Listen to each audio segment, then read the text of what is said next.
وتتابعون في الرياضة بعد قليل. النشرة الرياضية تأتيكم من سكاي نيوز عربية. والبداية من آخر مستجدات بطولة خليج 21 التي تستضيفها انطلاقا من اليوم العاصمة البحرينية المنامة. الموعد بعد قليل سيكون مع حفل الافتتاح، وبعد ذلك مباراتي اليوم الأول. المباراة الأولى تجمع مستضيفة البطولة البحرين مع عمان، فيما تجمع الثانية قطر والإمارات. إذن بعد حفل الافتتاح ستنطلق المنافسة على لقب خليج 21 بمباراتين. الرئيس السابق للاتحاد البحريني لكرة القدم الشيخ عيسى بن راشد الخليفة تحدث عن ظروف استعدادات البحرين لحفل افتتاح الدورة 21 من كأس الخليج.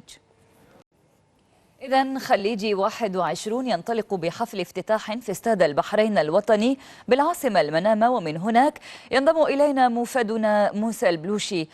بذا نأتي إلى ختام نشرتنا الرياضية.